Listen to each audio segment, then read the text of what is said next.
From Wish TV and the All Indiana Podcast Network, this is the Business, Equity, and Opportunities Podcast with Scott Sander. Welcome to the Business, Equity, and Opportunities Podcast. I'm Scott Sander. On this episode, if you're looking for life in technology, the road can start as an apprentice.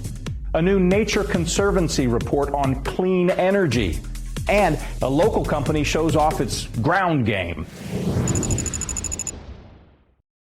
Every business is unique and has a target audience. If you own or manage a business, Circulus Digital Media can help you connect and grow your customer base with turnkey digital solutions that are nimble, offering best-in-class results, service, and support to reach a bigger customer base, allowing you to pinpoint a specific audience down to the smallest details. Get outside the city, the state, span the globe. Put Circulus Digital Media to work for you. Get started now at circulusdigital.com. That's circulusdigital.com. Time for This Week in Business. National Apprenticeship Week officially begins tomorrow. Malik Lafoon coordinates TechPoint's apprenticeship program, shares a few success stories, and explains why companies of all sizes may do well to follow the lead of companies like Allegiant and Lilly in growing their own talent. This is Business, Equity, and Opportunities. This Week in Business. Apprenticeship, how we define it, is a one-year exploration. And so they'll start for a one-year apprenticeship and they will work at one of our companies, but they'll also get learning and training on the side, about 5 to 8 hours a week. The difference between internships and apprenticeships are for students who are looking to find out what they want to do and try to test the waters and see if this is actually a viable experience for them. Apprenticeships are for people who know what they want to do, but they need that first initial opportunity. A lot of our apprentices have gained numerous amounts of confidence throughout the program from either their teams or their supervisors, and it's just that they're proving to themselves that they can do it. They're really taking a bet on themselves, and it's really important for them to get that confidence so they can carry that to their company and maybe even their next positions as well. If you're a company looking to diversify your talent pipeline, apprenticeship is a great way to do that. 80% of our apprentices come from underrepresented backgrounds, and we're talking about women, people of color, and so if you're a company looking to diversify your talent pipeline, it's a really, really good opportunity to do that. Retention is huge, and in order to grow the technical ecosystem like we want to in Indiana, we have to buy into our own kind of grassroots efforts here in Indianapolis first, and so we have a lot of people from underrepresented areas that are looking for that first big shot, like I mentioned earlier, and so when you give that apprentice that confidence in themselves, they're more likely to stay. Apprentices are also more likely. Studies show that apprentices are more likely to stay up to 7 years as opposed to people that come from more traditional routes that stay probably closer to 2. Apprenticeship Week is really, really important. It's a chance to highlight what we're doing in Indiana and Indianapolis for our community. Apprenticeship is a really good way to give opportunities to those underserved populations that have historically been underrepresented in the tech space, that opportunity to thrive and to be appreciated for their efforts. So first of all, who to contact? You can contact myself. You can reach me at malik@techpoint.org. But in terms of readying your company for this process, you have to have a team in mind. You have to have a team set to be able to take on this apprentice. This apprentice is not going to be the most super polished professional, technical professional that you're going to get, but they're going to come in there with grit and hard work. And that's what we're really expecting out of our apprentices. They're going to have some technical competencies that you're looking for, but that they're going to need those wraparounds from your team and from your managers and from your supervisors to kind of bring them along and make them the best fit for your company. They should be expected to work hard. They need to come in every day willing to learn. There are going to be some bumps along the way, but that's why TechPoint's here. That's why your employer's here, to give you those wraparound services, to broaden your network through events and different aspects like that, to engulf you really into the tech ecosystem in Indianapolis as well as Indiana. I'm not actually an apprentice, but when I started at TechPoint, it was very evident that they liked how passionate I was about getting people jobs and going into these communities and identifying those people who have those skills that are struggling to find those positions because there's just so much information out there. When I was graduating college, I didn't necessarily know what I wanted to do. Thankfully, I graduated at the height of COVID, so I went and got my one-year accelerated MBA, and that kind of was my apprenticeship kind of introduction because that 1 year really gave me a lot more focus than I had prior. It really gave me a sense of what I wanted to do when I got out. And so if I can give, if TechPoint and we can give apprentices an opportunity to take that 1 year and figure out if this is the right fit for you based on your skills and your skill set, it can really set them on the right path. One of my favorite apprentices is Jeffrey Polanco. He's at Allegiant right now, and he's doing really, really great things. He came and he did a 15-minute interview with me that I do when I vet all of our apprentices that come through the program. He was very, very shy, very timid. He didn't necessarily believe in his abilities. But I met him a couple months later after he started the Allegiant Apprentice, and he was raving. He was, smiled, beaming, and he could tell his confidence had been raised. And that was because Allegiant does a really, really great job of giving their apprentices that confidence and putting them on projects to challenge them and really wrapping their arms around them and making sure that they can be the best professionals they can be. But it got me the opportunity that I didn't know existed, and I've always prayed for. So it's one of those things that if you don't just take that leap of faith, you'll never know what's going to happen. So I think just doing it and applying yourself would be the best advice. You heard about TechPoint's 41K mission, and so in order to do that, we have to have buy-in from the community.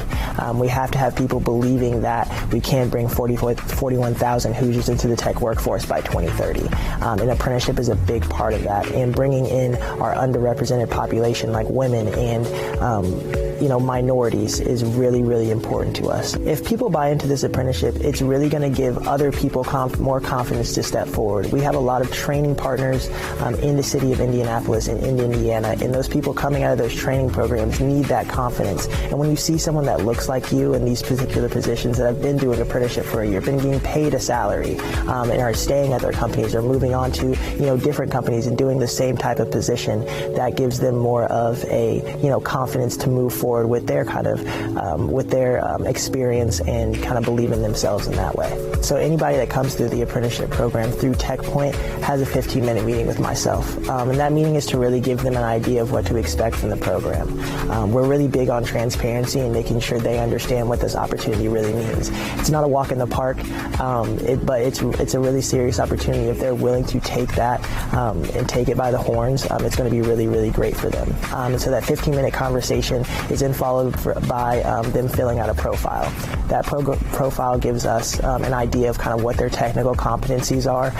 And so when we do receive employer interest, it's not necessarily a back and forth via email. We have all of their information right there. So what they then get is an idea of what the company is potentially offering, and so they can make an informed decision on whether they want to continue with that opportunity. So I usually work with the employers that already have apprentices at them, but we have a person at our company, Rosalind, that kind of makes sure that relationship goes well with the new employers.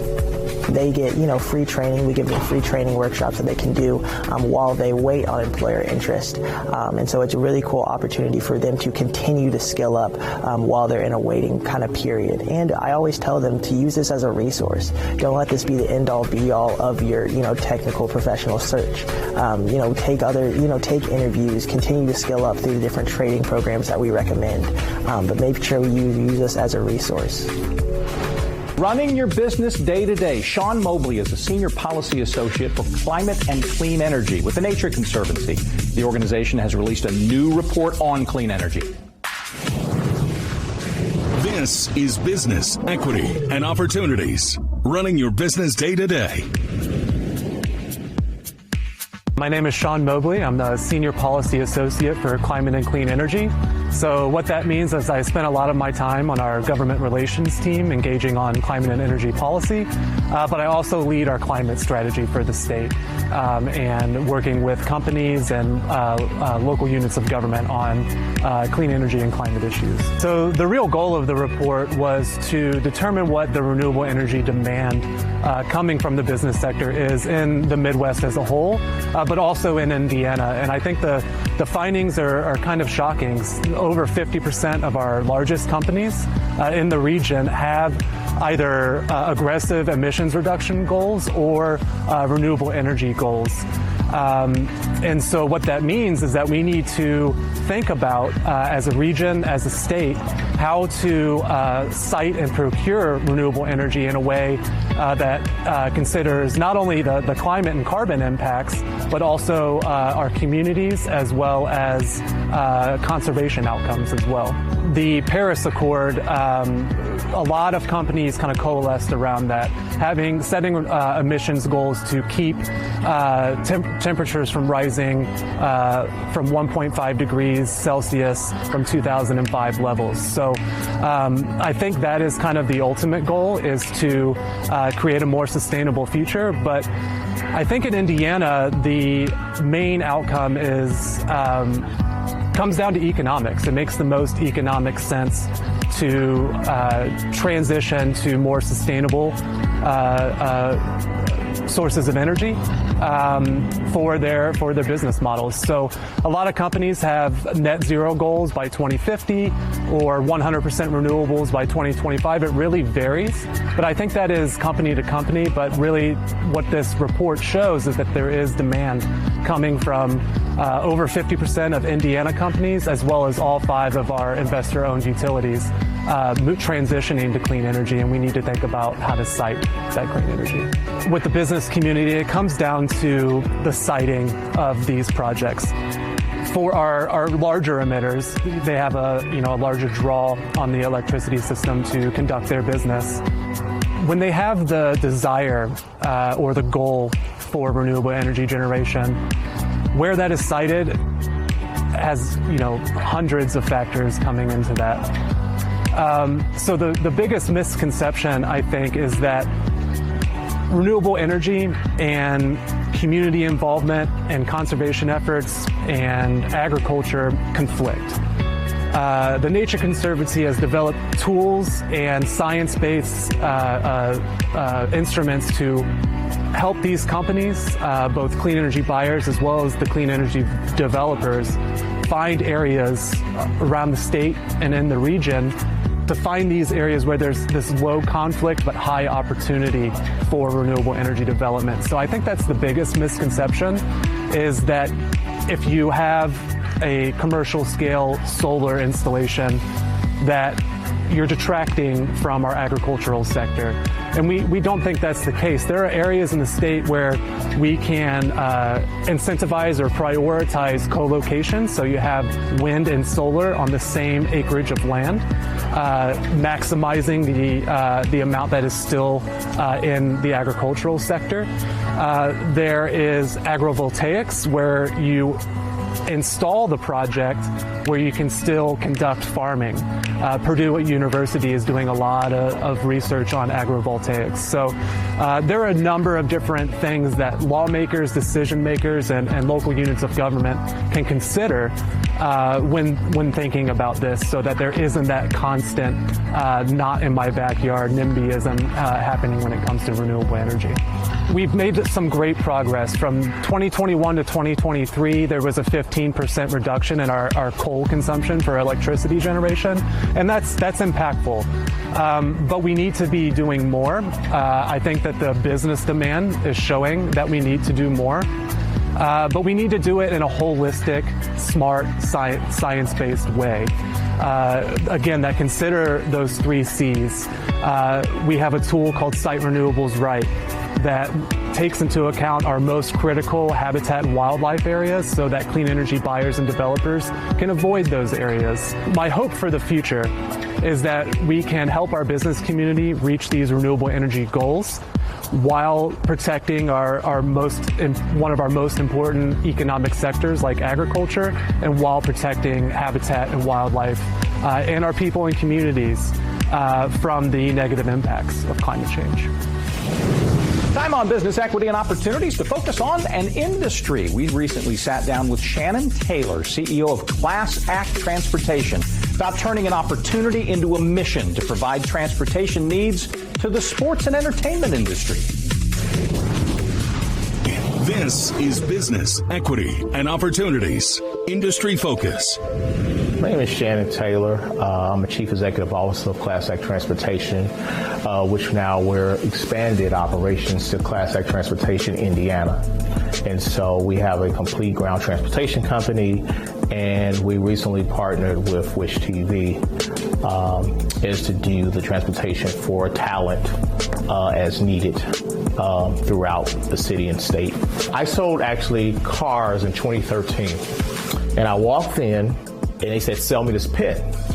And I sold the pen in I got the job instantly. And I sold cars for like about a year. And I just said, you know what? It's not for me. It's about owning my own business because I want to take care of the customer. And I saw, and at that time, that particular business of being a car salesman is customer service related. And so I knew right then that I want to help the customer and help people. I incorporated Class A Transportation 2014. I started one car, one client. As you know, it's word of mouth with anything. And I never forget 2014, obviously, still a green pea, a little slow. And then I got a call from someone and they said, Eddie Levert of the OJs is coming in town for a concert. Would you be able to pick him up? Sure, not a problem. Took care of that. I still hold this picture to this day of Eddie Levert, and very inspirational. Anybody knows the group OJ's, been around for a very long time. And then 2 weeks later, got another call about another celebrity. And it just kind of built on from there in 2014. And, nearly 10 years later, we're still doing it. What surprised me most about the journey was not giving up. Not giving up. Always being, kind of like my slogan, always around ahead. Always on time, always giving to the communities, giving follow-ups, things like that. And so, and I think a lot from my mom. And when my mom said, be disciplined. And so, obviously, a few years back, COVID came and a lot of companies went out of business, wasn't sustainable. And I just kept the faith, and I just called on individuals that I had served over the years and gave service to, and just, how you doing? It's not about the job right now. How are you doing, checking on you? And I just feel like, checking up on people, fostering the relationships. Because when there's no relationships, there's no business. If there's business, that's because you have relationships. So I hang my hat on that, just foster and continue to foster relationships. I see growth here in the state of Indiana. I see growth with Hoosiers, not only just the city of Indianapolis, but throughout the state of Indiana and throughout the country. As many know, Indianapolis is a sports town. You have Purdue, you have IU, you have Butler, you have Valpo, IUPUI, and obviously we have the greatest race spectacle on earth here, the Indianapolis 500. And I just see opportunity, and it has been given through, obviously Grace for Mercy and showing being appreciative of that. But the door is wide open, and it's nice to partner with business that want to help you. And that's what kind of made me expand over to Indianapolis, because I see that from a gubernatorial standpoint to business, whether it's small, medium, large, with diversity, inclusion, business equity, small business, and I want to be a part of that. And I think this is a good place to settle here. I'm keeping it positive, and I want to continue to give back, because at the end of the day, what you want your legacy to be. Because you can't just keep all information and hold on to all information. It's good to share, and I'm about being that, sharing, building, but also listening. Because if you can listen, you can learn, and be open to advice. Be open to advice. No one knows it all. No one gives it all, but I think partnerships are very important, inclusive.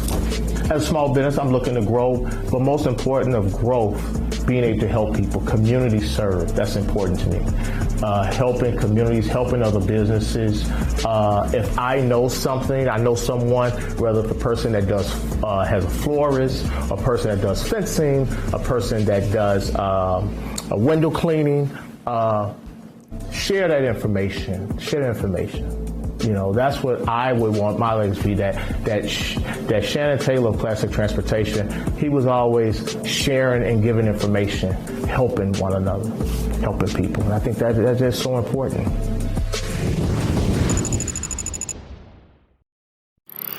Our thanks again to all the contributors who joined us for this episode of the Business Equity and Opportunities podcast. We hope you found it enlightening, useful, and inspiring. You'll find more information about the show on our website, BEOshow.com. You can watch Business Equity and Opportunities Sunday mornings at 10 on Wish TV or live stream it through wishtv.com. Each week we provide 7 full segments with topics ranging from how to get started and how to access capital to the day-to-day running of your business and questions about accounting and bookkeeping. We feature business news and trends and always share a success story from one of our contributors. Join us next time for more insights into the world of small business. Be sure to sign up for our Business Equity and Opportunities newsletter to get even more valuable, up-to-date information. And if you have any questions or you'd like to be part of our show, please email us. The address is beo@wishtv.com. We'd love to hear from you. I'm Scott Sander. Thanks for listening. Watch the Business Equity and Opportunities show on Wish TV and access all of our content and share it on demand anytime at BEOshow.com. You can find more podcasts from Wish TV on the All Indiana Podcast Network at allindianapodcastnetwork.com.